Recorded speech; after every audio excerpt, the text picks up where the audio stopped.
రాయిని తలకడగా చేసుకున్నాడు. ఆ రాయిని నిలిపినాడు, దానిపైన నూనె పోసినాడు, దాన్ని ప్రతిష్ఠించినాడు. ఇది దేవుని మందిరం అన్నాడు, దేవుని ఆలయం అన్నాడు. లూదుని కాస్త బేతలు చేసేసినాడు.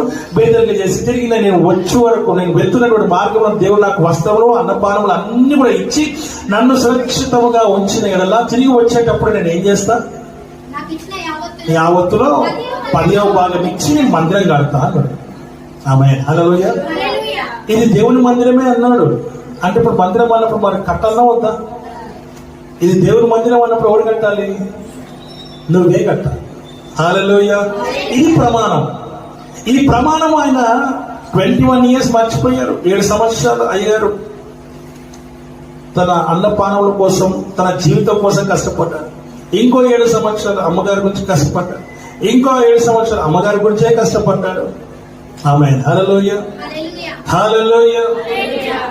ఇక్కడ దేవుడి కోసం కష్టపడింది ఏమని చెప్పండి ఒకసారి. మరలా అక్కడ వాగ్దానం చేశాడు ఏమని? ఇది దేవుడి మందిరమే గాని మరొకటి కాదు.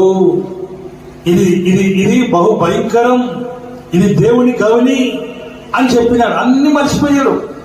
అమ్మగారు కనపడండి.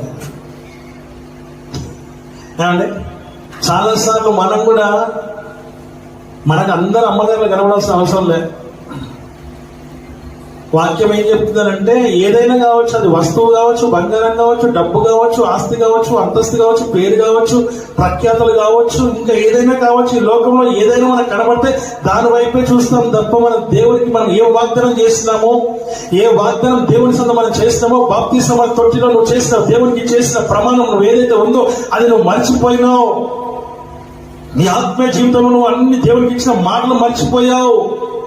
మర్చిపోయినటువంటి నీ జీవితాన్ని మళ్ళా దేవుడి జ్ఞాపకం చేస్తా. దేవుడి జ్ఞాపకం చేసే వరకు అక్కడ మళ్ళీ ఒక కళగన్నాడు. అక్కడ దేవుడితో నువ్వు మాట్లాడినప్పుడు అప్పుడు అంటున్నాను నేను నా స్వస్థలానికి వెళ్ళాలి అనుకున్నాను, కానీ ఆయనగా రావడానికి ప్రయత్నం చేయలేదు.